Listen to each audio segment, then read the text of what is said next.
नमस्कार. सांघिकपणाच्या चळवळी अंतर्गत चालणाऱ्या फेस ऑफ पॉझिटिव्हिटी या उपक्रमामध्ये तुमच्या सगळ्यांचं मनपूर्वक स्वागत.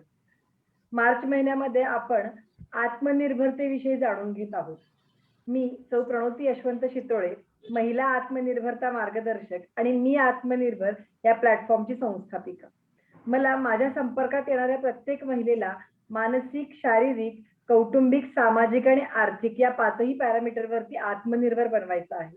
आणि म्हणूनच आपण त्या त्या क्षेत्रातील तज्ञ मान्यवर व्यक्तींना घेऊन ती संकल्पना समजून घेण्याचा आणि त्या आपल्याला आत्मनिर्भर होण्यासाठी नेमकी कशाची गरज आहे जाणून घेण्याचा प्रयत्न करत आहोत.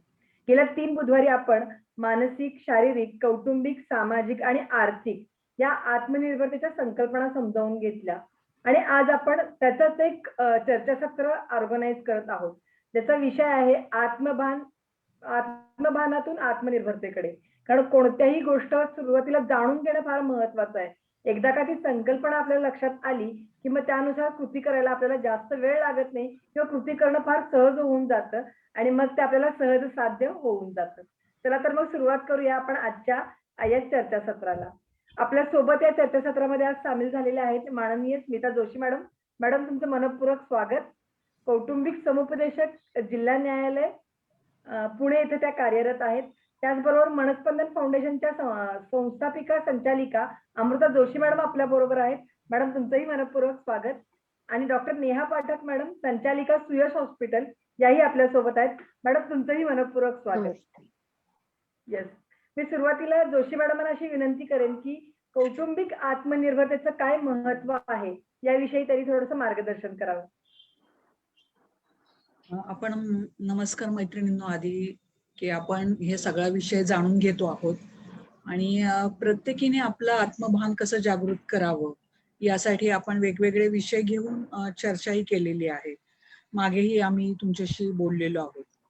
आता हे कौटुंबिक आत्मभान म्हणजे काय हे आपण मागच्या वेळेस समजून घेतलंच, पण तरीही आता पुन्हा एकदा या विषयाची सुरुवात आपण करतोय म्हणून सांगते आहे की प्रत्येक स्त्रीनं स्वतःचं अस्तित्व तर टिकवायचं आहे आणि स्वतःचं अस्तित्व टिकवत असताना आपल्या कुटुंबालाही सोबत घेऊन जायचं आहे. कारण कोणतीही स्त्री ही एकटी नसते, कारण तिला स्वतःचं असं अस्तित्व वेगळं नसतं असं ती मानत नाही स्वतःचं अस्तित्व. तर कुटुंबाबरोबरचं अस्तित्व हे तिचं खरं अस्तित्व असतं. आणि मग जर तिला स्वतःच्या ज्या काही गुण आहेत किंवा काय करिअर करायचंय, अजून काही गोष्टी करायच्या आहेत, तर त्या करत असतानाच स्वतः बरोबरच आपलं कुटुंब पण कसं पुढे जाईल आणि कुटुंबाच्या दृष्टीने प्राधान्य देऊन आपल्याला काय काय करता येईल हे प्रत्येक गृहिणी असू दे किंवा एखादी करिअरिस्ट स्त्री असू देत, पण ती या सगळ्या गोष्टी लक्षात घेत असते की आपलं कुटुंब कसं पुढे जाईल. आणि या दृष्टीने प्रत्येक स्त्रीनं जर असा विचार केला की मला तर पुढे जायचंच आहे, पण माझ्या बरोबर की माझं कुटुंबही पुढे जाणार आहे आणि कुटुंबातल्या प्रत्येक सदस्याचा मी विचार करेन आणि त्याच्याच बरोबर मी माझंही आत्मभान जपेन, असा जर तिने विचार केला तर ती खरोखर की स्वतः बरोबर आपल्या कुटुंबाला पण आत्मनिर्भर बनवते, असं माझं म्हणणं आहे. नक्कीच मॅडम. आणि ते आत्मभान जागृत होण्यासाठीच मला वाटतं आपल्या या सेशनचा सगळ्यांना फायदा होणार आहे. आणि जसं तुम्ही सांगितलं की त्याचं महत्व किती अधोरेखित आहे. कौटुंबिक आत्मनिर्भरता ही म्हणजे दरवेळेला असं म्हटलं गेलं की ती स्वतः आधी कुटुंबाचा विचार करते, पण हे करत असताना स्वतःला कुठंतरी कमी लेखणं असेल किंवा कमी महत्व देणं हे तिच्याकडून होतं. तसं न करता स्वतःला तितकंच महत्व देऊन जर कुटुंबाला तिनं म्हणजे आत्मनिर्भर होण्यासाठी मदत केली तर मला वाटतं सायमल्टेनियसली दोन्ही बाजू तिच्या सांभाळल्या जातील आणि ती कौटुंबिकरित्या आत्मनिर्भर होण्यास मदत होईल. फार छान सांगितलं मॅडम तुम्ही. मी अमृता मॅडमांना याच्यामध्ये म्हणजे त्यांचं मत व्यक्त करण्याची विनंती करते की जसं आपण कौटुंबिक बद्दल बोलतोय तसंच मानसिक आत्मनिर्भरतेमध्ये आत्मभानाची काय भूमिका आहे असं तुम्हाला वाटतं? पहिल्यांदा ही संधी दिली त्याबद्दल धन्यवाद. खूप दिग्गज व्यक्तींच्या सोबत आज बोलण्याची संधी मिळते मला. मानसिक आत्मनिर्भरता ही खूप महत्वाची आहे. खूप जोडलं गेलेलं आहे की मानसिक असू दे, शारीरिक असू दे, कौटुंबिक असू दे. कारण आपल्याला माहित आहे की जर आपली मनस्थिती तशी परिस्थिती आपल्याला दिसत असते. आपली जर मनस्थिती व्यवस्थित नसेल, तर आपल्याला आजूबाजूचं सगळंच अवघड वाटायला लागतं किंवा बरेच प्रश्न निर्माण होतात. आता जर पॅन्डेमिक सिच्युएशनचं जर तुम्ही पाहत असाल, तर आता थोडीशी परिस्थिती आता म्हणजे व्यवस्थित होतीये. पण त्याचा जो स्ट्रेस आहे, तो अजूनही आपल्या सगळ्यांच्या वरती कुठे ना कुठेतरी दिसतोय. त्यामुळं मानसिक आत्मनिर्भरता खूप महत्त्वाची आहे निर्णय घेण्यासाठी किंवा आयुष्यात एखादी गोष्ट नव्यानं सुरुवात करायची असेल किंवा आयुष्यात येणाऱ्या अडचणींना फेस करायचा असेल तर. त्यामुळं मानसिक आत्मनिर्भरता हा महत्त्वाचा मुद्दा आहे आणि ती जर नसेल, तर आजूबाजूच्या ह्या सगळ्याच गोष्टी विस्कळीत होतात. त्यामुळं महत्त्वाचा मुद्दा आहे मानसिक आत्मनिर्भरता.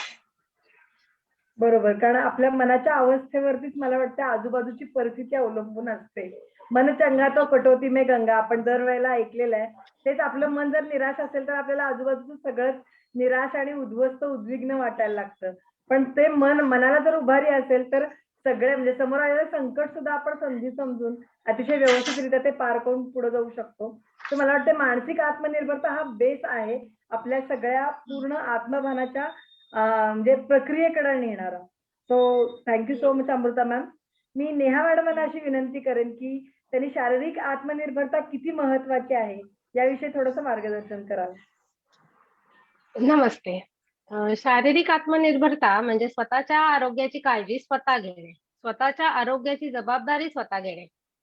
आणि शारीरिक आत्मनिर्भरता ही अतिशय महत्वाची आहे. कारण स्त्रिया काय करत असतात, की स्वतःच्या आरोग्याकडे पूर्णतः दुर्लक्ष करत असतात. तेच कुटुंबाच्या बाबतीत त्या एकदम परफेक्शनिस्ट असतात.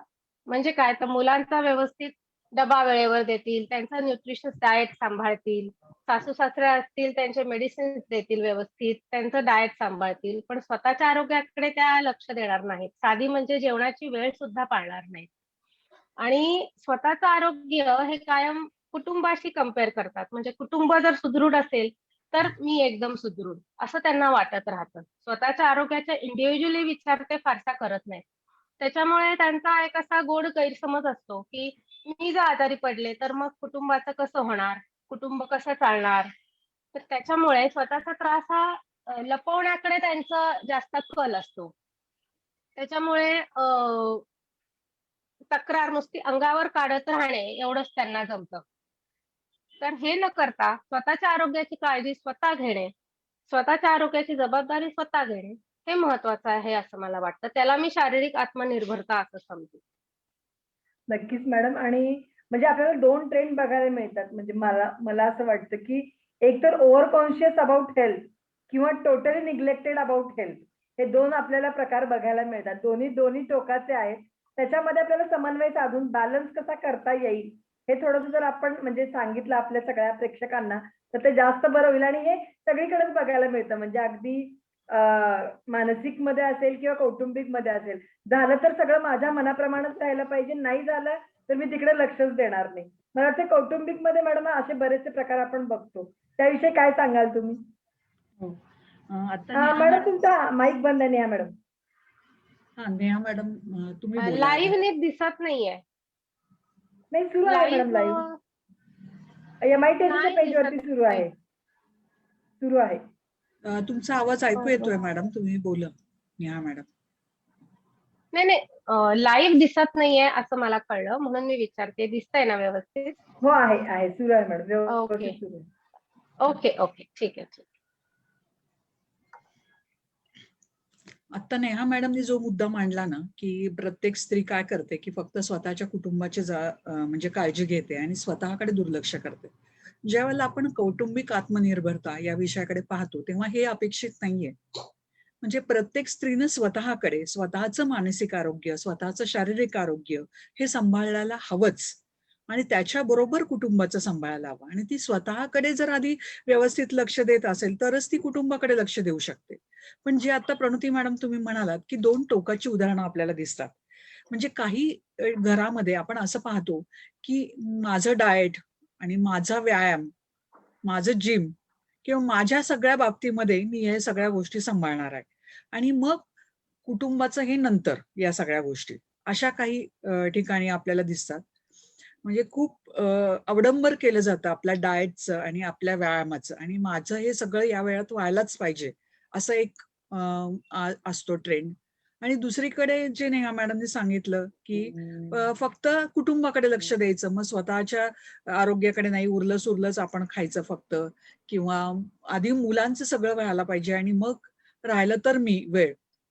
तर असे दोन्ही ट्रेंड दिसतात, आणि याच्यात आपल्याला जर समन्वय साधायचा असेल तर प्रत्येक स्त्रीला स्वतःचं आत्मभान असणं खूप गरजेचं आहे.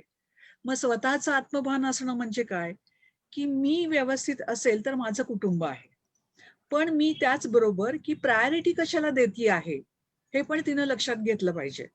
आता एक उदाहरण सांगते माझ्याकडचं आजच, की एक स्त्री माझ्याकडे आली होती आणि ती सांगत होती की माझ्या नवऱ्याने मला असं सांगितलं की तू खूप सोशल मीडियामध्ये राहतेस सारखी, आणि त्यामुळे आजपासून तुझा मोबाईल बंद, आणि आता हे तू फेसबुक आणि हे काही वापरायचं नाही.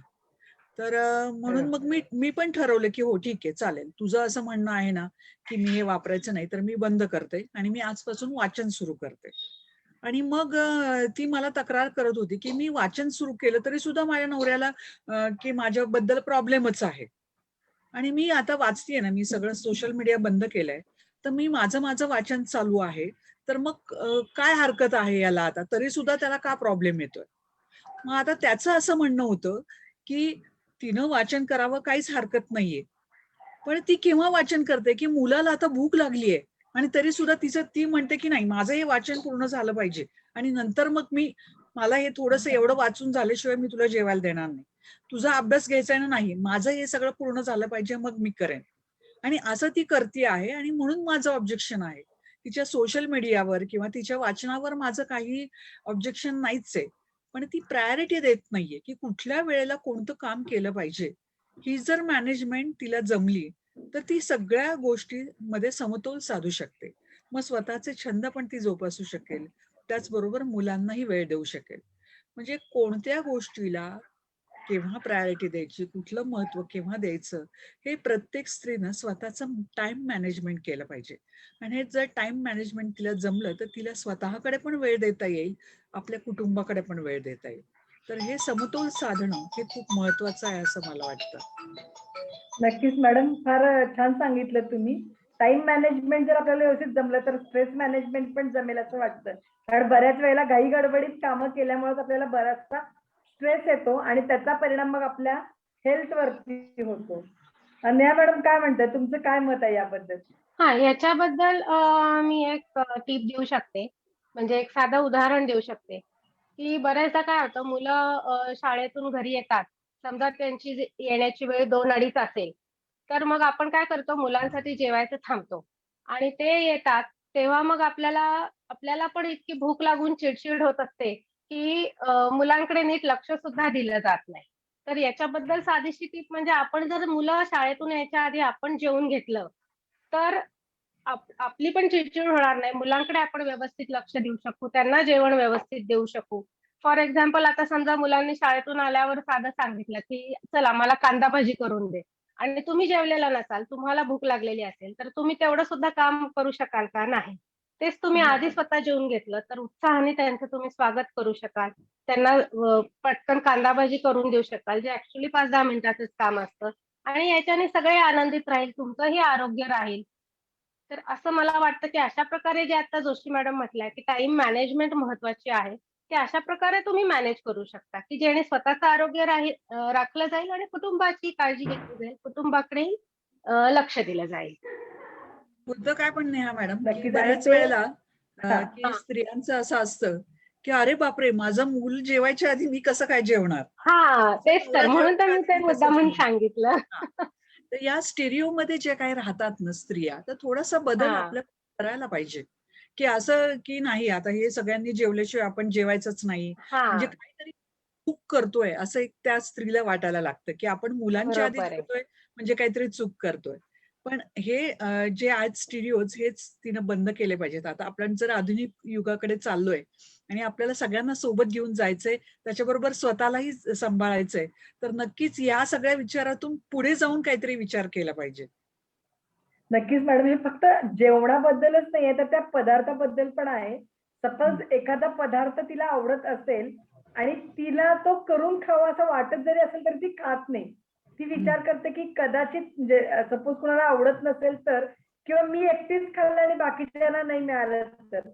बाहेर खाण्याच्या पदार्थांबाबतीत हा बऱ्याचदा प्रॉब्लेम होतो. मी एकटी म्हणजे ती एक अपराधीपणाची भावना तिच्या मनात सारखी असते. मी बरोबर. एकटीच खाल्ले बाबा, माझा म्हणजे इव्हन नवरा असेल किंवा मुलांना मिळालेलं नाही, ही अपराधीपणाची भावना असते. पण ही सोडून देऊन पुढे जाणं फार महत्वाचं आहे.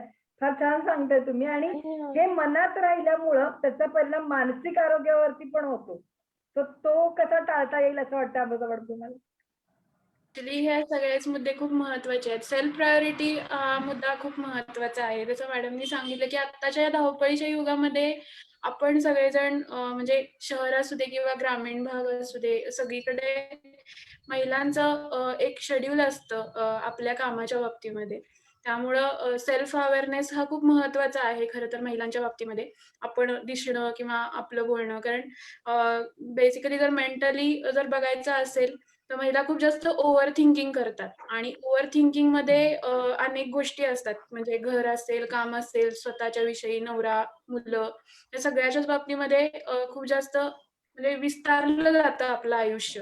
त्यामुळं मला असं वाटतं की आपल्याला जर खूप चांगलं आत्मनिर्भर आयुष्य किंवा एक चांगलं म्हणजे एक हेल्दी आयुष्य जगायचं असेल तर सेल्फ प्रायोरिटी देणं खूप गरजेचं आहे. म्हणजे आता खाण्याच्या विषयी बोलणं झालं किंवा विषयी, टाइम मॅनेजमेंट विषयी बोलणं झालं, तर मला असं वाटतं की आपला दिसणं किंवा आपला लुक हा सुद्धा खूप आता हल्लीच्या काळामध्ये महत्वाचा झालाय.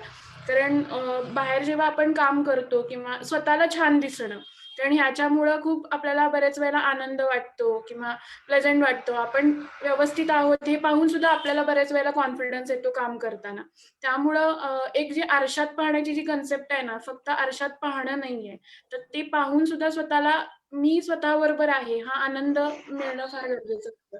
त्यामुळं मला वाटतं की सेल्फ प्रायोरिटीच्या बरोबर आणि टाइम मॅनेजमेंटच्या बरोबर सुद्धा स्वतःमधल्या अनेक गोष्टींना आपण जर म्हणजे बाहेर काढण्याचा प्रयत्न केला किंवा त्यांना अप्रिशिएट केलं. करण्याचा प्रयत्न केला, तर तुमचं जे मेंटली काही वेळेला आपण ढासळतो, कॉन्फिडन्स कमी होतो किंवा बोलण्याची भीती वाटते, लोकांच्या पुढे येण्याची भीती वाटते, तर ह्या सगळ्या गोष्टी आपल्याला छान डेव्हलप करता येतात. त्यामुळं प्रायोरिटी, सेल्फ प्रायोरिटी हा मुद्दा मॅडमनी खूप छान मांडला आणि तो वेळेमध्ये बसवता येण्यासाठी या सगळ्या गोष्टी खूप महत्वाच्या आहेत. अगदी खाणं, पिणं, अजून एक झोपणं, मला व्यायाम हे सगळ्या असं गोष्टी. वाटतंय अमृता, की तू जे मुद्दा आता सांगितलं सेल्फ प्रायोरिटी, त्याच्याबरोबर की सेल्फ इव्हॅल्युएशन पण खूप महत्वाचं असतं आणि ते प्रत्येक स्त्रीनं केलं बरोबर. पाहिजे.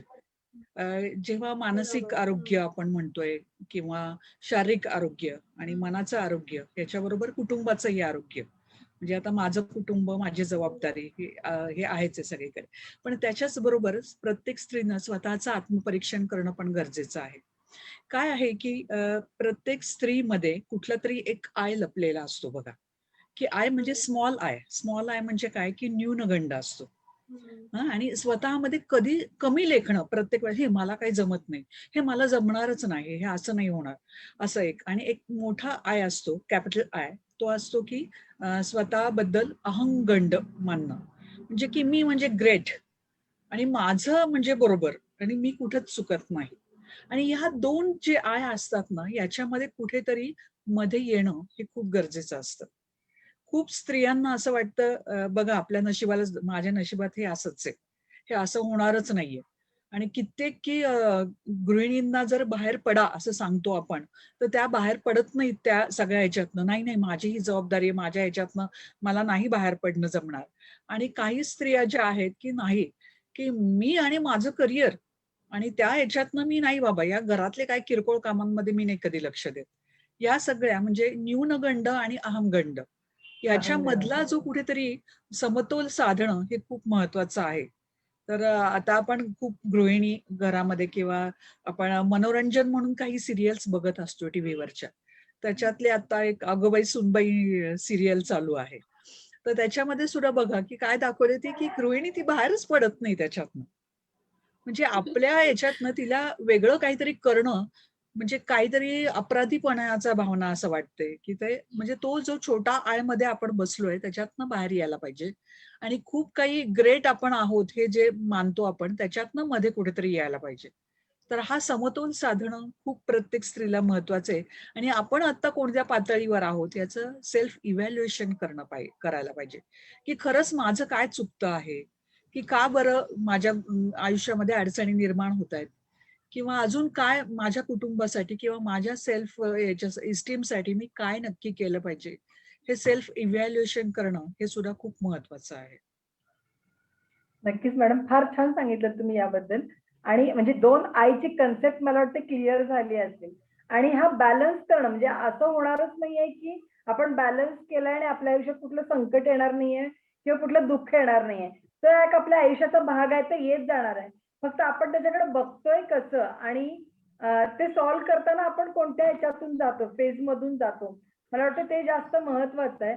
आणि ते जर पक्कं व्हायचं असेल किंवा जसं आपण नेहमी म्हणतो की संकटाला जर आपण संधी समजली तर आपण त्यातून तरुण जातो. तर हे जर बॅलन्स करणं जर आपल्याला जमलं तर मला वाटतं आपण आयुष्यातल्या कुठल्याही संघर्षाला सामोरं जाऊ शकतो असं मला वाटतंय. आणि तो समतोल कसा साधायचा हेच आपण आत्मनिर्भरतेच्या माध्यमातून बघणार आहोत. आता मी थोडंसं याविषयी बोलणार आहे, कारण आपण महिला वेगवेगळ्या वयाच्या म्हणजे वयाच्या वेगवेगळ्या टप्प्यावर वेगवेगळ्या फेज मधून जात असतो. जसं की वयात येणं असेल, पौगंडावस्था असेल, तारुण्य असेल, मातृत्व असेल आणि शेवटी मग मेनोपॉज. म्हणजे हे 4ही टप्पे प्रत्येक स्त्रीच्या आयुष्यात येतात आणि त्यावेळेला तिची मानसिक स्थिती वेगळी असते, शारीरिक स्थिती वेगळी असते आणि त्याचबरोबर तिची कौटुंबिक भूमिका पण बदलत जाते. तर याविषयी चर्चा करण्यासाठी मी सुरुवातीला पाठक मॅडमांना अशी विनंती करते की त्यांनी थोडंसं पौगंडावस्थेबद्दल मार्गदर्शन करावं. म्हणजे त्या वेळी होणारे शारीरिक बदल काय आहेत आणि त्यानुरूप काय काळजी घेतली पाहिजे किंवा कशा पद्धतीनं आपलं आरोग्य आपण सांभाळलं पाहिजे. प्रत्येक मुलगी ही पौगंडावस्थेत खूप शारीरिक बदल यांना सामोरी जाते. मासिक पाळी सुरू होणे, त्यानुसार शारीरिक बदल होणे म्हणजे छातीचे आकार वाढणे, हिप्स वाढणे आणि समजा हे तिला जर आधी सांगितलं नसेल, तर ती त्याला सामोरी नीट जाऊ शकत नाही आणि त्याच्याबद्दल रिएक्शन ही प्रत्येक मुलीची वेगळी असू शकते. एखाद्या मुलीला मासिक पाळी आली, ब्लीडिंग झालं पहिल्यांदा, की ती एकतर एकदम घाबरून जाऊ शकते किंवा त्याला तिची अतिशय लाज वाटते. तिला अतिशय त्याची घाण वाटू शकते. दुसरं Yes, म्हणजे yes. छातीचा आकार वाढला, की हे आपल्याला काय विचित्र होतंय, म्हणून ती घाबरून जाऊन गप्प स्वतःला एखाद्या खोलीत कोंडून घेऊ शकते. कोणाशीही ती मिक्स होणार नाही, सगळ्या मैत्रिणींशी मिक्स होणार नाही. म्हणून तिचं आधी तिला हे सगळे चेंजेस समजावून सांगणे आणि हे याच्याबद्दल पेरेंट्सचं काम हे अतिशय महत्वाचं आहे. तर त्याच्यासाठी मी मागच्या वेळी सांगितलं होतं, की तुम्ही तिला असं शेजारी बसून घेऊन 1 तास आपल्या मुलीला लेक्चर दिलंय, असं कधीही होणार नाही. ती शांतपणे कधीही 1 तास लेक्चरसाठी बसणार नाही किंवा तुमच्या बोलण्याकडे लक्ष सुद्धा देणार नाही. तर त्याच्यासाठी जसं-जसं तुम्हाला रोजच्या डेली रुटीनमध्ये मुलीबरोबर तुम्ही खेळत असाल, ती शाळेतून आल्यानंतर तिच्याबरोबर जेवत असाल, तर अशा वेळीच तिला या सगळ्या चेंजेस समजावून सांगायच्या असतात, की मासिक पाळी म्हणजे काय? दर महिन्याला जे ब्लीडिंग होतं, ते आपल्या शरीरातून ॲक्चुअली घाण बाहेर पडत असते. त्याच्यामुळे त्याची तुला घाण वाटण्याची अजिबात गरज नाही. त्याची लाज वाटण्याची गरज नाही. जे छातीमध्ये, स्तनांमध्ये बदल होतात, बाकीचे चेंजेस होतात, त्याच्याबद्दल अजिबात घाबरून जाण्याची गरज नाही. हे सगळे जर तिला तिची मानसिक तयारी हे सगळे चेंजेस सुरू व्हायच्या आधी जर केली, तर ती त्याला नक्कीच कॉन्फिडेंटली जास्त चांगली सामोरी जाऊ शकते, असं मला वाटतं. आणि याच्याबद्दल पेरेंट्सची जेवढीच गरज आहे, तेवढंच आताच्या युगामध्ये काउन्सिलर सुद्धा ती गोष्ट चांगल्या तऱ्हेने निभावून नेऊ शकतो. म्हणजे समजा पेरेंट्सना वाटलं, की आपण कुठेतरी कमी पडतोय तिला सगळं समजावण्यात, काय मानसिक बदल होतात, शारीरिक बदल होतात. तर मग तुम्ही काउन्सिलरची किंवा डॉक्टरांची सुद्धा मदत घेऊ शकता. त्याच्या बाबतीतही तुम्ही लाजण्याची काही गरज आहे असं मला वाटत नाही. नक्कीच मॅडम. अमृता म्हणून तुम्ही काय सांगाल या अवस्थेबद्दल? नक्कीच नेहा मॅडमनी जसं सांगितलं त्याप्रमाणे या अवस्थेमध्ये खूप सारे शारीरिक, मानसिक आणि सामाजिक बदलांच्या बरोबर पौगंडावस्थेत येणाऱ्या मुलीला गोष्टींना फेस करायचं असतं. खरं तर पहिल्यांदा जे बदल दिसतात, निसर्ग सुरू होतो हा खरं आणि शारीरिक बदल म्हणजे ठळकपणे दिसतात. आणि जसं जसं मुलगी वयात येते, मासिक पाळी सुरू होते, तसं मानसिक बदलही खूप सारे येतात. म्हणजे जसं स्वभाव हळवा होणं, सतत रडायला येणं, कोणी काही बोललं तरी जिव्हारी लावून घेणं किंवा मग बऱ्याच वेळेला असं होतं, की मुली खूप स्वतःला एकटे म्हणजे डिप्रेशनचे पण काही वेळेला फेजेस दिसतात मुलींच्यामध्ये. कारण नव्यानं शरीरामध्ये आणि मनात होणारे बदल, हार्मोनल चेंजेस या कालावधीमध्ये मोठ्या प्रमाणामध्ये होत असतात. त्यामुळं बऱ्याच वेळेला मुलींच्या मनात स्वतःच्या मध्ये होणाऱ्या बदलांच्या विषयी न्यूनगंडाची भावना निर्माण होते. म्हणजे मुलांच्या बरोबर बोलायचं नाही किंवा काही सामाजिक रिस्ट्रिक्शन्स येतात घरातून. त्यामुळं मानसिक बदल खूप मोठ्या प्रमाणावरती मुलींच्यामध्ये होतात आणि त्या टप्प्यानुसार ह्याच्यावरती आजही जर पाहायला गेलं तर खूप कमी प्रमाणात बोललं जातं. आज खूप अवेअरनेस होतोय शाळांमध्ये, कॉलेजेसमध्ये. आमच्यासारखे काउन्सिलर्स अगदी मुलींच्यामध्ये जाऊन मनमोकळेपणानं बोलण्याचा प्रयत्न करतात. पण जे मानसिक बदल होतायत, ते मानसिक बदल असे ठळकपणाने दिसत नाहीत. म्हणजे पालक सांगतात, की खूप एकटी-एकटी राहते, बोलत नाही, अचानक स्वभाव खूप रागीट झालाय किंवा मग एक अगदीच अबोल व्हायला लागली आहे आणि कोणाशी बोलत नाही जास्त, सतत रडत असते किंवा क्राईंग पिल्स जास्त आहेत. अशा प्रकारे अनेक बदल मुलींच्यात दिसून येतात. आणि त्याच्यावरती जसं नेहा मॅडमनी सांगितलं, की काउन्सिलरची तज्ञ काय आहेत, त्यामध्ये ज्यांचा अभ्यास आहे, जे ॲडोलेसंट काउन्सिलर म्हणून काम करतायत, तर त्यांची मदत घेणं फार गरजेचं आहे. खरं तर शारीरिक बदलांच्या बरोबर जे ठळकपणे दिसणारे शारीरिक बदल असतात, त्याच्याबरोबर डील करणं आपल्याला बऱ्याच वेळेला ईझी जातं. पण मानसिक बदलांच्या विषयी अवेअरनेस कमी आहे आणि त्यामुळं पटकन असं होतं, की डिप्रेशनमध्ये जातीये एखादी मुलगी. कोणाच्या बरोबर बोलत नाहीये. तर मग आपण म्हणतो, की "अरे, आता परवा तर ठीक होती आणि आता अचानक हे असे 15 दिवसामध्ये बदल दिसतायत किंवा 3 आठवड्यानंतर बदल दिसतायत." तर त्यावेळी हा एक अलर्ट आहे. तर ह्या अलर्टला आपण पालकांनी किंवा शिक्षकांनी किंवा स्वतः मुलीनं सुद्धा बोलणं, संवाद साधणं हा महत्त्वाचा मुद्दा आहे. आणि मेन म्हणजे ह्याच्यामध्ये पालकांचा खूप मोठा रोल आहे, की वयात येणाऱ्या मुलीच्या बरोबर पालक सुद्धा वयात येत असतात. त्यामुळं मुलांचं ऐकून घेणं, जे काही होतंय ते महत्त्वाचं इथं आहे. ऐकून घेतलं जात नाही किंवा समजत नाहीये पालकांना, की नेमकं काय होतंय. त्यामुळं ऐकणं आणि बोलणं ह्या 2 गोष्टी खूप महत्त्वाच्या आहेत वयात येणाऱ्या मुलांच्या बरोबर. त्यामुळं जेव्हा मूल वयात येतं त्यावेळी ह्या सगळ्या गोष्टी झाल्या पाहिजेत असं मला वाटतं. आणि एक काय होतं, नक्कीच की अमृता. पालकांनाच बऱ्याच वेळेला याच्याबद्दल लाज वाटत असते सांगायची मुलीला किंवा मुलगा असो, मुलगी असो. तर त्यांनी आधी स्वतःची लाज, स्वतःचा ऑकवर्डनेस पहिलं काढून टाकणं गरजेचं आहे. तर मग त्यांना मोकळेपणाने आपल्याला त्यांना मुलीशी किंवा मुलाशी बोलता येईल, असं मला वाटतं. हो, नक्कीच, बरोबर आहे. नक्कीच. कुटुंबामध्ये सुद्धा हे जे काही बदल हे घडत असतात, म्हणजे आता तुम्ही जे सांगितलं, नेहा मॅडमने सांगितलं, की शारीरिक बदल कसे घडतात आणि अमृता मॅडमने सांगितलं, की मानसिक बदल कसे घडतात. त्याचबरोबर कुटुंबाचं त्या मुलांची वागणंही बदलत असतं त्यावेळेस. म्हणजे आता समजा एखादी मुलगी वयात आली आहे, तर तिला लगेच सांगितलं जातं, "बघ हां, आता जास्त मुलांचे बोलायचं नाही किंवा कोणी तिच्याशी जवळ म्हणजे जास्त कोणा मुलांच्या जवळ जाऊ नको." एवढंच नाही तर काही कुटुंबांमध्ये तर आपल्या वडिलांच्या जवळ सुद्धा जाऊ देत नाहीत मुलींना. मग तिला ते कळत नाही, की एवढं का म्हणजे इतकं का रिस्ट्रिक्शन आपल्यावर येतंय? असा काय मोठा बदल झालेला आहे माझ्यामध्ये? की म्हणजे आता मी माझ्या बाबांच्या जवळ सुद्धा जायचं नाही किंवा त्यांच्या जवळ जास्त बसायचं नाही. म्हणजे या गोष्टींमध्ये काय बदल होत आहेत हे त्यांना सांगितलं जात नाही. फक्त रुलिंग केलं जातं. हे असं वागायचं नाही, हे असं करायचं नाही, ते तसं करायचं नाही. म्हणजे इतकं जे आपण मुलांना हे करतो, मुलं काय किंवा मुली काय. अर्थात मुलींचे बदल हे लगेच दिसून येतात. मुलांचे बदल दिसून येत नाही एवढंच आहे. पण मुलांच्याही मनामध्ये, शरीरामध्ये या सगळ्या गोष्टी बदल होत असतातच. तर मुलांना किंवा मुलींना जे काही आपण हे असं करू नको, तसं करू नको हे सांगतो, त्यामागची आपली भूमिका आपण समजून सांगणं हे खूप गरजेचं आहे. म्हणजे मुळात कसं आहे, की पालकांचं समुपदेशन करायला पाहिजे खरं तर, की पालकांनी या वयात पौगंडावस्थेत मुलं आल्यानंतर त्यांच्याशी कसं वागायचं. आता माझ्या माहितीतलं एक कुटुंब आहे, त्याच्यामध्ये की ती मुलगी वयात आल्यानंतर तिचे पिरियड्स सुरू झाले आणि तिच्या आईने सांगितलं, की आता अजिबात बाबांच्या जवळ जायचं नाही आणि म्हणजे बाबा एकटे असताना त्यांच्या जवळ तर बिलकुल जायचं नाही. म्हणजे तिच्या मनामध्ये जे काही वडिलांच्या बद्दलची भीतीच निर्माण झाली आता आणि ती एकटी कुठेही वडिलांच्या सोबत जात नाहीये. म्हणजे ही खरं तर ही आईची भूमिका आहे. आईनी समजून सांगायला पाहिजे मुलीला, की तू किती स्ट्रॉंग व्हायला पाहिजे किंवा या वयामध्ये होणारे शारीरिक आणि मानसिक बदल कसे हाताळायचे आणि आपल्या मुलीला कसं स्ट्रॉंग करायचं हे प्रत्येक आईलाच समजलं पाहिजे. तर त्या आईनी आपल्या मुलांना जर योग्य पद्धतीनं घडवलं तर मग मुलांना या वयामध्ये जे होणारे बदल आहेत त्याचा बाऊ वाटणार नाही. तर हे कुटुंबातले बदल पण ऍक्सेप्ट केले पाहिजेत. त्याचबरोबर वडिलांनी पण काही गोष्टींमध्ये की सुधारणा केली पाहिजे आपल्या वागण्यामध्ये, बोलण्यामध्ये. आपण मुलांशी कसं वागतो आहे.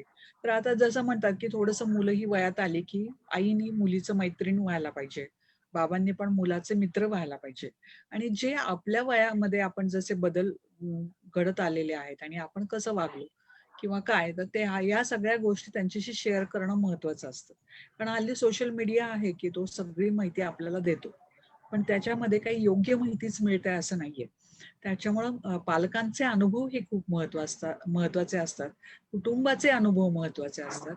एकत्र कुटुंब पद्धती राहिलेली नाहीये आता. नाहीतर काका, मामा, मामी सगळेजण असायचे आणि सगळेजण मुलांना, या वयात आलेल्या मुलांना सगळ्या गोष्टी सांगायच्या. आता तसं राहिलेलं नाहीये. आता विभक्त कुटुंब पद्धती, त्यामुळे आई-बाबांवर ही जबाबदारी ही मोठी आलेली आहे. त्यामुळे आई-बाबांनी या गोष्टी लक्षात घेतल्या पाहिजेत. जर आपल्याला काही गोष्टी माहिती नसतील तर वाचा, तज्ञ व्यक्तींच्याकडनं समजून घ्या आणि मग आपल्या मुलांना सांगा. कारण आपले पालक हेच आपले खरे समुपदेशक असतात मुलांचे. त्यामुळे ही समुपदेशनाची भूमिका ही पालकांनी पहिली निभवायला पाहिजे. तर या पद्धतीनं जर काही बदल होत गेले तर नक्कीच मुलं पण कुटुंबामध्ये आपले स्ट्रॉंग होऊ शकतात. त्याच्यामध्ये मी फक्त अजून एक मुद्दा ऍड करेन, म्हणजे ॲज अ मेंटल हेल्थच्या पॉइंट ऑफ व्ह्यूनं सध्या जर पाहायला गेलं तर सोशल मीडियाचा सगळ्यात जास्त प्रभाव आता आहे. त्याच्यामुळं मुलांच्यातला आणि पालकांच्यातला संवादच कमी झालाय. आणि दुसरा असा आहे की पीअर प्रेशर खूप आहे. पीअर प्रेशर आणि सोशल रिस्ट्रिक्शन्स वयात येणाऱ्या मुली असू दे किंवा मुलं असू दे. म्हणजे आम्ही तर असं म्हणतो की मुली बोलून आणि रडून मोकळ्या होतात आणि मुलांना रडण्याचा अधिकार नाही. म्हणजे मुलांनी रडायचं नाही हे लहानपणापासून सांगितलं जातं. तर जे चुकीचं आहे. खरं तर मुलांनी रडलं पाहिजे आणि जर रडायला येत असेल तर ते मोकळं झालं पाहिजे त्याप्रमाणे. तर हा खूप महत्त्वाचा मुद्दा आहे की आता सोशल रिस्ट्रिक्शन्स किंवा जे काही फॅमिली रिस्ट्रिक्शन्स आहेत ते मेंटली बर्डन क्रिएट करणारं आहे. आणि जे पीअर प्रेशर मुलं आता हाताळू शकत नाहीत आणि ते कुठेतरी वेंट आउट करण्यासाठी सोशल मीडियाचा अतिवापर होतोय. आणि त्याच्यामध्ये मुलं इन्व्हॉल्व्ह होऊन स्वतःचं एक जग विश्वास म्हणजे निर्माण करतायत, ज्याला व्हर्च्युअल वर्ल्ड असं पण म्हणतो. त्यामुळं जे आता मेंटल हेल्थचे इश्यू आता क्रिएट होत आहेत जस्ट आपण पाहतोय. तर त्याच्यामधून असेल सेक्शुअल अब्यूज मुलांच्यात मोठे आहेत किंवा मुलांच्यात डिप्रेशनचं प्रमाण मोठं आहे. असे बरेच घटना ज्या घडतायत ह्या कुठेतरी सोशल मीडियाच्या माध्यमातून ह्या होत आहेत आणि फॅमिलीचा बॅकग्राऊंड. त्यामुळं मेंटली जर फिट राहायचं असेल तर ह्या सगळ्या गोष्टी महत्त्वाच्या आहेत. नक्कीच, म्हणजे मी तोच विषय आता घेणार होते. कारण जर घरातून त्यांना योग्य ती माहिती मिळाली नाही की लगेच गुगल बाबा की जय, काही टाकलं की गुगल वरती माहिती मिळते, पण ती कितपत योग्य आहे याची खात्री न करून घेता ती वापरली जाते. मग भलेही ते आपण म्हणजे पिरियड्स मध्ये वापरले जाणारे सॅनिटरी नॅपकिन्स असतील, आता नवीन जी काही आधुनिक साधनं आले, टेम्पॉन्स असेल किंवा बाकीचं काय असेल, याविषयी म्हणजे अधिकृतरित्या माहिती घेणं किंवा तो सल्ला गुगलला विचारणं फार सोयीचं वाटतं. आपल्या पौगंडावस्थेतल्या मुलांना पालकांशी बोलण्यापेक्षा. तर ही जी दरी आहे ती कुठेतरी कमी व्हायला पाहिजे आणि ती जर कमी व्हायची असेल तर ही दोघांची जबाबदारी आहे. म्हणजे जेवढी पाल्याची आहे तेवढीच मला वाटते पालकांची आहे की तो सुसंवाद मेंटेन झाला पाहिजे. आणि आता जसं अमृता मॅडम वेगवेगळ्या सोशल मीडियामुळे होणाऱ्या परिणामांविषयी बोलल्या, ते जर कमी करायचे असतील तर सुसंवाद मला वाटतं हा एकच उपाय त्याच्यावरती आहे. प्रत्येक जण आपापल्या कामा पाठीमागे किंवा घड्याळाच्या पाठीमागे पळतोय, पण ते कशासाठी हेच त्याला माहिती नाहीये. आणि कारण कुटुंब आहे तर सगळं आहे. ज्यावेळेला आपण आत्मनिर्भरतेविषयी बोलतोय तर मी एक समाजशील प्राणी आणि माझं कुटुंब हे माझ्यासाठी फार महत्वाचं आहे. तर त्या कुटुंबाला जायला जर माझ्याकडे वेळ नसेल तर मला वाटतं आपण जी धावपळ करतोय ती काहीच उपयोगाची नाहीये. आणि ह्या सगळ्याचाच बेस सुसंवाद आहे असं मला वाटतंय. जर सुसंवाद झाला तर मला वाटतं 50 ते 60% मॅडम प्रॉब्लेम सॉल्व्ह होऊ शकतील. काय म्हणता मॅडम तुम्ही? सोशल मीडियापासून आपण लांब नाही राहू शकणार आता. कारण आता मुलांच्या शाळा सुद्धा मोबाईलवर सुरू झालेल्या आहेत. आणि याच्यापासून तर आपल्याला पळ काढताच येणार नाहीये. पण याचा वापर किती करायचा, कुठपर्यंत करायचा, याचं मात्र भान ठेवणं गरजेचं आहे. की तुम्ही जे म्हणालात की कुटुंबामध्ये वेळ द्यायला पाहिजे. तर एकमेकांना पती-पत्नींनी किंवा मुलांनी मुलांसाठी एकमेकांना वेळ द्यायला पाहिजे. जर पती-पत्नीच एकमेकांना वेळ देत नसतील, तर मग मुलांना अशीच सवय लागते. तसंच बघतात ते घरामध्ये. मग किमान एक जेवण तरी एकत्र व्हायला पाहिजे. की ठीक आहे, सकाळी सगळ्यांची धावपळ असेल तर किमान एक रात्रीचं जेवण तरी आपण एकत्र घेऊयात का? किंवा एकमेकांशी गप्पा मारत घेऊयात का? एखादं कुठलाही वेळ की ज्याच्या वेळेला आपण एकत्र सगळेजण बसू शकू आणि घरातल्या काही गोष्टींची चर्चा करू शकू. असं जर केलं तर कुटुंबात सगळ्यांचा समावेश राहील. म्हणजे आपली मुलं हा आपल्या कुटुंबाचा भाग आहे आणि त्यांनाही जर आत्मनिर्भर करायचं असेल, तर मग आत्तापासूनच आपल्याला मुलांच्याकडे पण लक्ष द्यायला पाहिजे. त्यांनी स्वतःचे निर्णय घेतले पाहिजेत. याच्यासाठी त्यांना सक्षम केलं पाहिजे. तर ही सक्षमता त्यांच्यामध्ये येण्यासाठी त्यांना वेळ देणं हे खूप गरजेचं आहे. नुसता पैसा देऊन किंवा हवी ती वस्तू देऊन चालणार नाहीये. तर सगळ्यात जास्त महत्वाचं काय आहे, तर आपण त्यांच्यावर संस्कार कसे करतोय, की त्या संस्कारातूनच ते घडणार आहेत खरं तर. म्हणून सोशल मीडिया जरी असला आपल्यासोबत, तरी त्याचा वापर कितीपर्यंत करायचा, तर या बाबतीमध्ये मात्र त्यांना आपल्याला नॉलेज देणं खूप महत्वाचं आहे. त्याच्यापासून लांब राहा म्हटलं तर आपल्याला चालणार नाही. पण त्याच्यामध्ये काय बघायचं? एवढ्या गोष्टी आपण नक्की सांगू शकतो मुलांना आपल्या, की काय बघायला पाहिजे, कुठल्या गोष्टींवर भर दिला पाहिजे, कुठल्या गोष्टींपासून लांब राहायला पाहिजे, हे आपण सांगू शकतो. कारण हल्ली मुलांना मोबाईल कसा वापरायचा किंवा लॅपटॉप कसा वापरायचा हे वेगळं शिक्षण देण्याची गरजच नाही राहत. गरज नाही. लहान मुलांना सुद्धा सगळ्या गोष्टी अगदी माहिती असतात, की कुठल्या YouTubeवर जायचं. म्हणजे माझा 2-3 वर्षाचा नातू आहे. तो सुद्धा YouTubeवर जाऊन की आता कुठला मला बघायचा आहे आणि कुठलं क्विट करायचं, ॲडव्हर्टाइज कशी स्किप करायची हे त्याला सगळं माहिती आहे. म्हणजे मुलांना वेगळं काही शिकवावं लागत नाही. आताची मुलं स्मार्ट झालेली आहेत. पण या स्मार्टपणामधूनच त्यांचा स्वतःबद्दलचा निर्णय घेण्याची क्षमता कशी वाढवायची, हे पण खूप महत्वाचं आहे. किती वेळ मग आपण मोबाईल मुलांना हातात द्यायचा?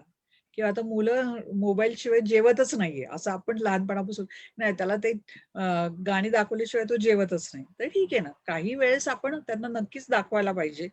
पण मग किती वेळ त्यांच्या हातामध्ये तो स्क्रीन ठेवायचा आणि स्क्रीनपासून केव्हा त्यांना लांब न्यायचं, कशा पद्धतीनं लांब न्यायचं, हे आपणच ठरवून घ्यायला हवं.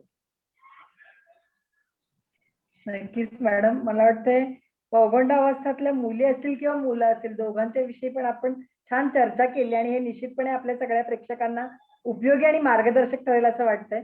त्यानंतरचा पुढचा टप्पा येतो तो म्हणजे तारुण्याचा. म्हणजे खरं तर स्त्री जन्माला ही देणगी लाभलेली आहे की तारुण्यात पदार्पण झालं की ते एक म्हणजे सुंदर स्वतःलाच ती स्वतः सुंदर बघते आणि तिला सगळं जग सुंदर वाटायला लागतं आणि तिथून पुढे मग ती मातृत्वाकडे जाते. म्हणजे त्याच्यात फारसा फरक राहिलेला नाही, कारण आता आपण म्हणतो 18 वर्षानंतर बरीचशी लग्न होत आहेत किंवा आता लग्नाचं वय वाढलेलं आहे. पण जुन्या काळात जर आपण बघितलं तर मला वाटतंय वयात आल्यानंतर लगेचच लग्न व्हायची.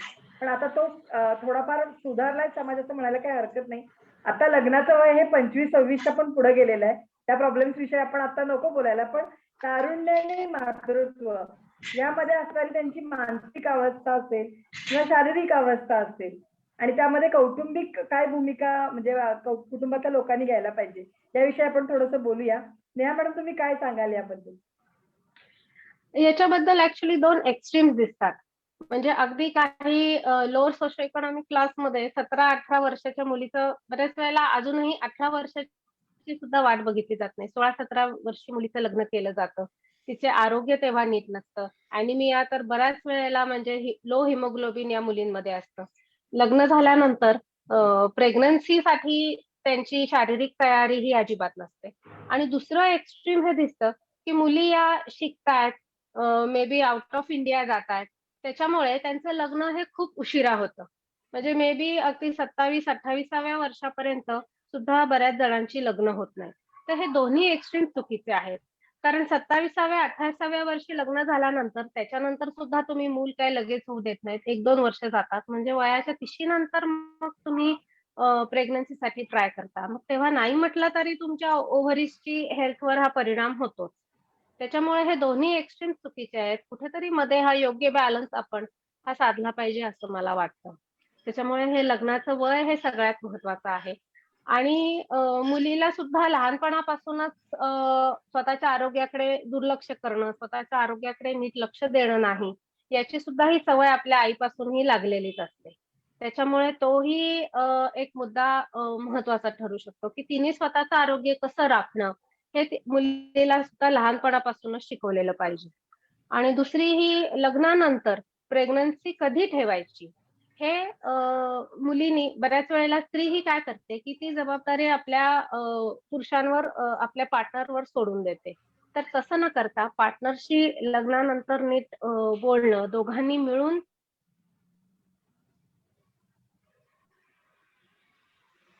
जनाचा निर्णय हा दोघांनी मिळून घेणं हा अतिशय महत्वाचा आहे.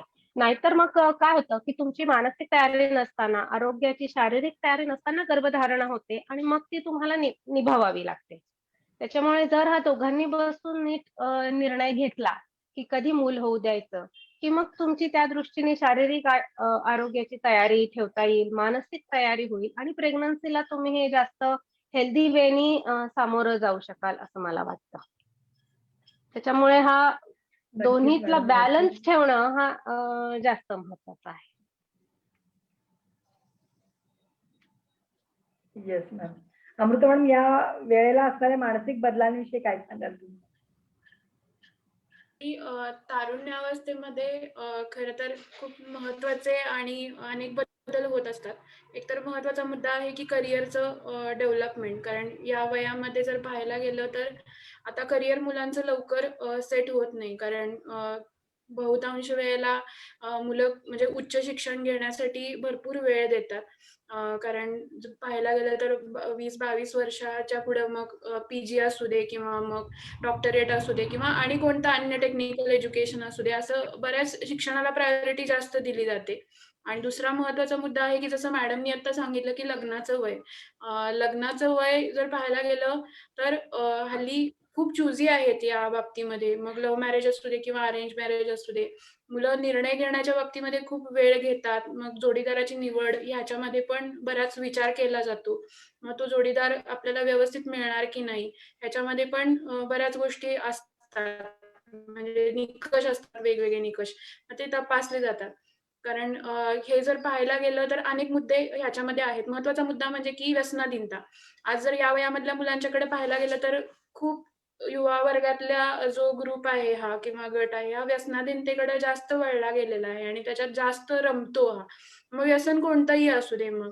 तर ह्याच्यामुळं मानसिक आरोग्यावरती आता सध्या खूप जास्त परिणाम होताना दिसतोय. कारण रिसेंटली आम्ही आता सध्या खूप साऱ्या केसेस हाताळतोय, की मग दारू पिणं असू दे किंवा मग सिगारेट ओढणं असू दे किंवा मग सोशल मीडियाचं आहारी जाणं असू दे. त्यामुळं सध्या वयवर्ष 22 पासून ते 30 वर्षापर्यंतचे अनेक युवक आहेत, ज्यांना आता सध्या डिप्रेशन आहे, अँक्झायटी इश्यूज आहेत.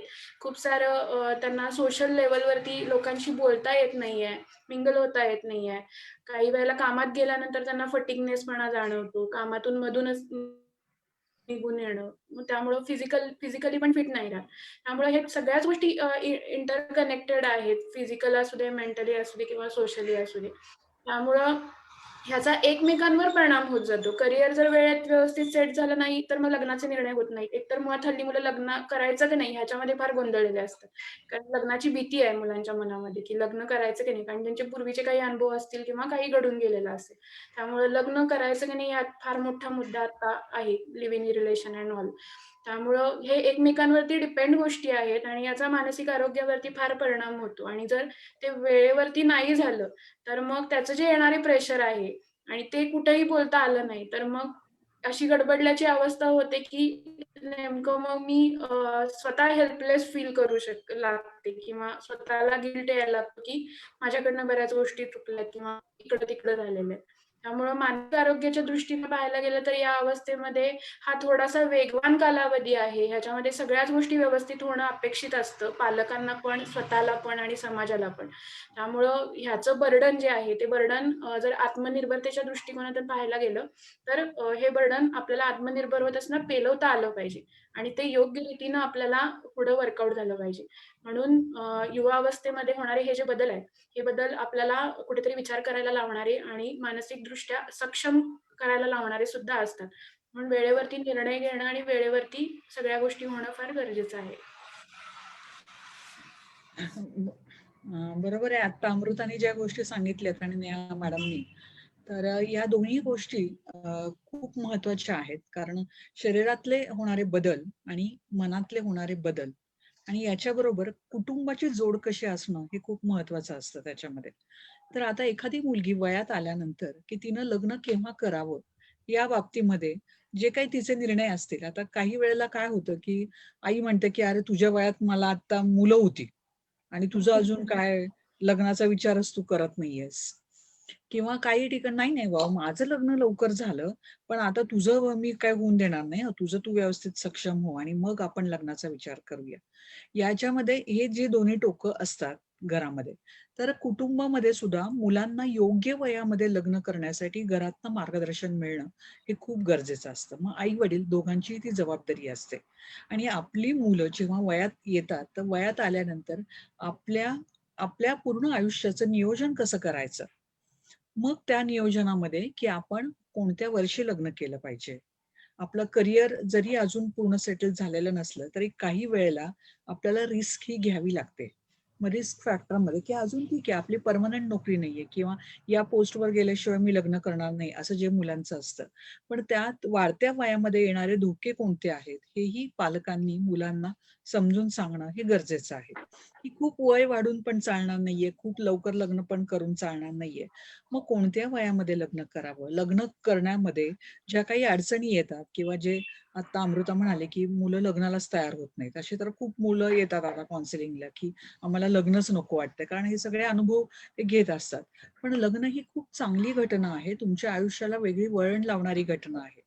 त्याचबरोबर लग्न झाल्यानंतर की मूल केव्हा पाहिजे किंवा मातृत्व केव्हा हवं या संदर्भामध्ये सुद्धा की त्यांचे निर्णय त्यांनी घ्यायचे. असं जरी असलं तरी काही वेळेला तरुणाईमध्ये की आपल्या करिअरच्या मागे धावताना आपल्याला मुलांचा विचार हे लवकर हे मुलं करतच नाही. आणि मग नंतर जे काही 30-35 नंतर मुलांचा विचार आणि मग पुन्हा की नॅचरली होत नाही. मग IUI करा, IVF करा. या सगळ्या गोष्टीने आपल्या स्वतःच्याच शरीरावर इतके अत्याचार करून घेतले जातात. तर ह्या सगळ्या गोष्टी टाळण्यासाठी की कोणत्या वयामध्ये कोणत्या गोष्टी केल्या पाहिजेत. हे जे कुटुंबातले संस्कार आहेत, हे संस्कार आपल्या मुलांवर होणं हे खूप गरजेचं आहे. आणि ही पूर्ण कुटुंबाची जबाबदारी आहे. ही फक्त आईची किंवा फक्त वडिलांची आहे असं नाहीये. तर दोघांनी मिळून ही जबाबदारी घेतली पाहिजे, की आपल्या तरुण मुलांना आपण कोणत्या पद्धतीनं समजून सांगतोय. आणि जर आपल्याच कुटुंबाचे आदर्श हे जास्त असतात मुलांच्या समोर. तर कुटुंबातले योग्य आदर्श जर मुलांच्या समोर असतील, तर मग नक्कीच मुलं त्या पद्धतीनं वाढत असतात आणि त्या पद्धतीने विचार करायला शिकतात. त्यामुळे कुटुंब हे या सगळ्या गोष्टींमध्ये खूप महत्वाचं आहे, कोणतेही निर्णय घेताना. नक्कीच मॅडम. मला वाटतंय म्हणजे आपण ज्या आत्मनिर्भरतेविषयी बोलतोय, तो फक्त तिच्या ऐवजी कुटुंबाचा आत्मनिर्भराचा विषय तो झालेला आहे. कारण हे शेवटी सगळं एकमेकाशी कनेक्टेडच आहे आणि हा कनेक्ट जेवढा स्ट्रॉंग राहील, तेवढंच ते आत्मनिर्भर होण्याकडे पुढं-पुढं जात राहणार आहे असं मला वाटतंय. आता शेवटच्या टप्प्याविषयी आपण थोडी चर्चा करू कारण आपला वेळ मला वाटतं थोडासा पुढं-पुढं चाललेला आहे. 40-45 मिनिटांमध्ये आपल्याला संपवायचं होतं, पण अतिशय सुंदर मार्गदर्शन तुम्ही तिघीही करतायत. त्यामुळे आपलं डिस्कशन हे फार सुंदर सुरू आहे. शेवटचा टप्पा जो येतो स्त्रीच्या आयुष्यात तो येतो मेनोपॉजचा आणि त्याच्यामध्ये मग बरेच प्रॉब्लेम्स आपण ऐकतो. मग भलेही ते मूड स्विंग्स असतील किंवा शारीरिक दुखणी असतील, मानसिक स्थित्यंतर असतील, या सगळ्याला तिला तर सामोरं जावं लागतंच, पण तिच्याबरोबर तिच्या कुटुंबाला देखील ते सामोरं जावं लागतं. थोडंफार सहन करावं लागतं. तर या वेळेला काय काळजी तिने घेतली पाहिजे असं वाटतं? मला वाटतं पाठक मॅडम तुमच्यापासूनच आपण सुरुवात करू. मेनोपॉज बद्दल काय होतं, बऱ्याच वेळेला इथे सुद्धा जसं मी मागच्या वेळी म्हटलं, तसे 2 एक्स्ट्रीम्स असतात. जे हाय क्लास आहेत त्यांच्यामध्ये खूप बाऊ केला जातो. म्हणजे हे मूड स्विंग किंवा हॉट फ्लशेस, एकदम घाम अचानक येणं किंवा चिडचिड होणं, ह्या गोष्टींचा खूप बाऊ केला जातो. त्याच्यामुळे मला असं वाटतं, की प्रत्येक स्त्रीने या मेनोपॉजचा, की अरे आता माझी 40शी आली, 45शी आली, आता पाळी जाणार, आता हे सगळे चेंजेस होणार. असा बाऊ न करता त्याला पॉझिटिव्हली सामोरं जाणं हे अतिशय महत्वाचं आहे. तर त्याच्यासाठी तुम्ही त्याच्याबद्दल आजकाल सोशल मीडियावर खूप लिटरेचर अवेलेबल आहे. ते वाचून तुम्ही त्याच्याबद्दलची मानसिक तयारी करू शकता. कसे हळू-हळू ओव्हरीजचं फंक्शन कमी होत जाऊन मासिक पाळीचे चेंजेस कसे हळू-हळू येतात, त्याच्याबद्दल तुम्ही समजून घेऊ शकता. वाटल्यास तुम्ही डॉक्टरांची व्हिजिट घेऊ शकता. पण त्याचं टेन्शन घेऊन घरी बसून चिडचिड करणं आणि त्याचा राग मुलांवर काढणं ही अतिशय चुकीची गोष्ट आहे असं मला वाटतं. आणि शारीरिक तयारी त्याच्यासाठी कशी करा? तर तुमचं मेडिटेशन किंवा योगा, प्राणायाम याद्वारे तुम्ही मनाची तयारी जास्त बळकट करू शकता. एक्सरसाइज स्वतःसाठी नक्की या वयात हा एक्सरसाइजसाठी वेळ हा काढलाच पाहिजे. तुम्ही सुरुवातीला साधा अगदी 15 ते 20 मिनिटं जरी तुम्ही एक्सरसाइज सुरू केला, तरी तो तुमच्या शारीरिक स्वास्थ्यासाठी हा अतिशय महत्त्वाचा ठरेल. एक्सरसाइज नंतर मानसिक आरोग्यासाठी जसं मगाशी आपण बोललो, तर कुटुंबासाठी वेळ देऊन सगळ्या कुटुंबानी एकत्र बसून जर काही महिला प्रॉब्लेम फेस करत असेल, तर आपल्या जोडीदाराशी चर्चा करणं, कुटुंबाशी चर्चा करणं, त्याच्याने आपलं टेन्शन आणि अँक्झायटी कमी होण्यास मदत होईल असं मला वाटतं. आणि सगळ्यात महत्त्वाची तर डॉक्टरांची व्हिजिट हे महत्त्वाचं आहे. एस्पेशली प्रत्येक स्त्रीनं 45 नंतर आपले ब्लड इन्व्हेस्टिगेशन निदान एकदा तरी करून घेतले पाहिजे. म्हणजे त्याच्यामध्ये साधं हिमोग्राम, कोलेस्टेरॉल, सोनोग्राफी, आपल्या छातीची तपासणी, हे मॅमोग्राफी हे सगळं येतं. आणि त्याच्यानंतर 45 नंतर दर वर्षातून एकदा तुम्ही या सगळ्या तपासण्या करून घेतल्या पाहिजेत.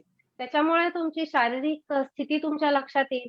त्या दृष्टीने काय तुम्हाला काळजी घ्यायची हे लक्षात येईल आणि जास्त कॉन्फिडेंटली तुम्ही मेनोपॉजला सामोरं जाऊ शकाल असं मला वाटतं. नक्कीच मॅडम. स्मिता मॅडम, तुमचं याबाबतीत काय मार्गदर्शन असेल?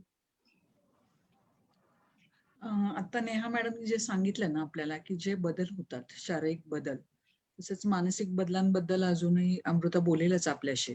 पण कुटुंबातल्या सर्वांनी एकमेकांना सांभाळून घेणं हे खूप गरजेचं आहे. बदल जसे स्त्रीच्या शरीरामध्ये होतात, तसेच पुरुषांच्या शरीरामध्ये पण बदल होत असतात. त्यांचीही चिडचिड वाढते, त्यांचेही मूड स्विंग होत असतात. तर अशा वेळेस एकमेकांना सांभाळून घेणं हे खूप गरजेचं आहे.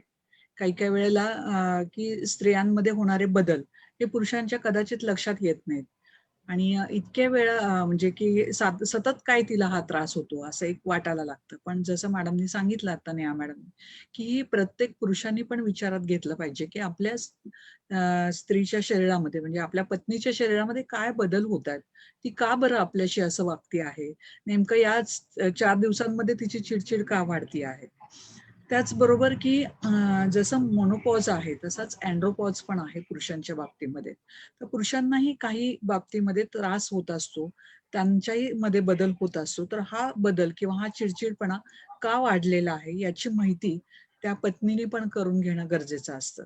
तर ह्या वयामध्ये खरं तर एकमेकांच्या सहवासाची वेळ देण्याची ही खूप गरज असते. आणि ह्या वयामध्ये एकमेकांना जर सांभाळून घेतलं आणि आपल्या प्रत्येक सुखदुःखात आपण म्हणजे सोबत आहोत असं जर आपल्या जोडीदाराला सांगितलं, तर ते कुटुंबाचा एक भक्कम पाया तयार होतो. आणि मग आपल्या मुलांवर पण की बाबा काही अडचण आली तरी आई आपल्या सोबत असते किंवा बाबा आईला कसं साथ देतात, की आई आजारी पडली तर बाबाही काही गोष्टी घरामध्ये काम करत असतात. एरवी ते कधी काम करताना दिसत नाही, पण जर आई आजारी असेल तर बाबा सगळ्या गोष्टी करतात, हे मुलांच्याही लक्षात येतं. किंवा आता आज बाबांना उशीर झालाय, बाबांना चिडचिड होतीये त्यांची, तर मग आई काही त्यांच्याशी भांडत नाही. आई त्या गोष्टी दुर्लक्ष करते आणि कसं त्यांना पुढे नेते, नंतर त्या योग्य वेळेला कसं त्यांना समजावून सांगते. ह्या सगळ्या गोष्टी मुलांवर ह्या गोष्टीत संस्कार होत असतात कुटुंबामध्ये. तर हे पती पत्नीने एकमेकांना समजावून घेणं या काळामध्ये आपल्या शरीरातले बदल होणारे, मानसिक बदल होणारे, हे एकमेकांना जर सांभाळून घेतलं आणि समजावून घेतलं तर तो एक कुटुंबाचा भक्कम पाया होतो असं मला वाटतंय. नक्कीच मॅडम. आणि मला एक वाटतं पॉइंट, हेच जेव्हा जास्त गरजेचं आहे, कारण आपल्या जेव्हा मॅडम. मेनोपॉज येतो, तेव्हा मुलांचं सुद्धा तेव्हा टीनेज असतं. त्याच्यामुळे बरेचदा असे दोन्ही प्रॉब्लेम एकत्र येतात. म्हणून जे आता जोशी मॅडम म्हटल्या, की सगळ्या कुटुंबाचा हा जो प्रॉब्लेम असतो तो एकत्रित चर्चा करून कसं सोडवणं गरजेचं आहे, ते महत्वाचं आहे. येस. अमृता मॅडम, तुम्ही याच्यामध्ये काय सांगाल? ऍक्च्युली खूप महत्वाचे दोन्ही मुद्दे मांडलेत नेहा मॅडम आणि स्मिता मॅडमनी. कारण हे मेनोपॉझल काउन्सिलिंगसाठी खूप साऱ्या महिला येतात आणि आपण पण एकत्र काम करत असताना आपल्याला पण भरपूर सारे अनुभव आता आलेले आहेत. ह्याच्यामध्ये जे मॅडमनी सांगितलं, की कुटुंबाचा सहभाग आणि एक नवरा-बायकोचा एकमेकांच्या सोबत साथ देणं खूप महत्त्वाचं आहे. कारण आम्हाला अशा बऱ्याच वेळेला एक्सपिरियन्स येतात, की याच्यामध्ये जे बदल होत आहेत ना, म्हणजे शारीरिक किंवा मानसिक बदल, हे तर मुळात ह्याच्या आधी अर्थ बऱ्याच वेळेला कळत नाही. आता शहरी भागामध्ये बराच अवेअरनेस झालाय. लोकं मेडिकली खूप अभ्यास करून किंवा Googleवर शोधून बोलतात, चर्चा करतात. पण ग्रामीण भागामध्ये ह्याच्याविषयी आजही एवढा अवेअरनेस नाहीये. म्हणजे बदल होतायत माझ्यामध्ये इतकंच समजतं.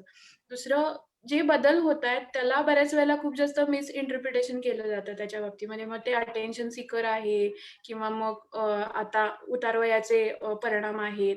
असं बऱ्याच वेळेला मग त्याला लेबलिंग केलं जातं आणि मग ती बाई खूप स्वतःला लोनली फील करायला लागते. तिला एकटं वाटायला लागतं. मग तिला असं सतत एक जे आहे ना, की लोनलीनेसची भावना, ही भावना सगळ्यात जास्त खरं तर खाऊन टाकणारी असते. त्यामुळं या अवस्थेमध्ये कुटुंबाचा संवाद हा जो मॅडमनी मांडलेला मुद्दा आहे, हा खूप महत्त्वाचा मुद्दा आहे.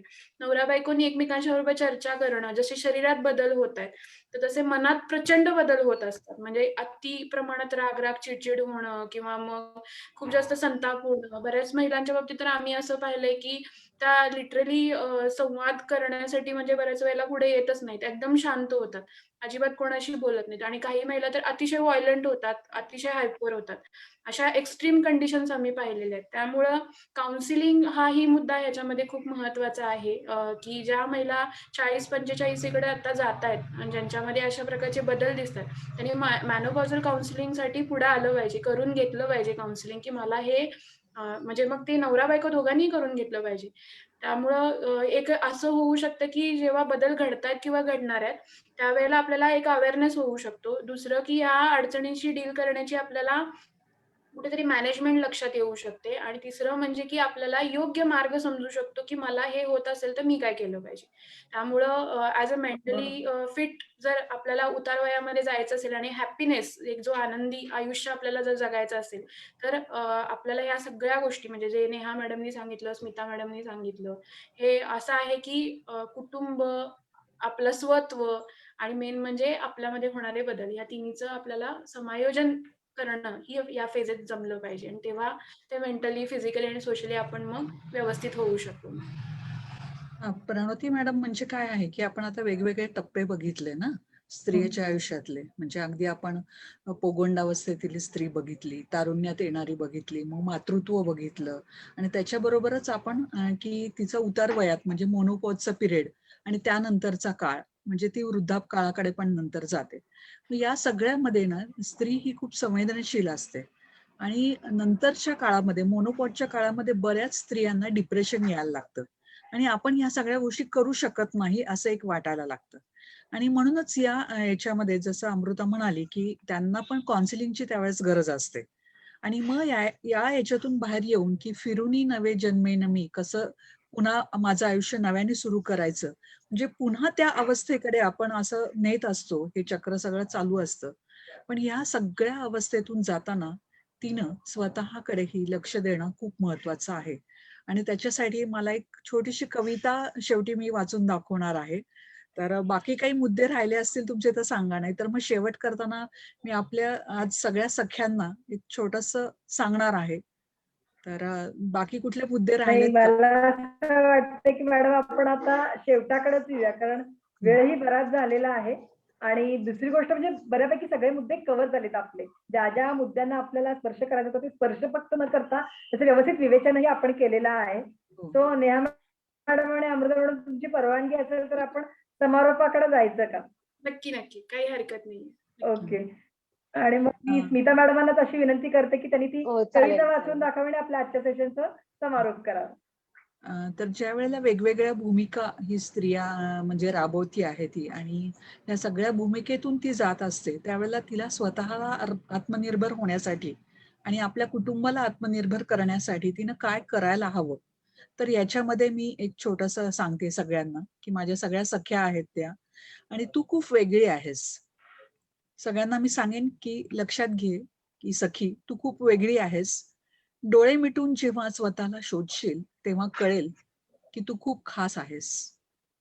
आयुष्य म्हणजे आपल्याला हवं ते मिळवण्यासाठी करावा लागणारा प्रवास आहे.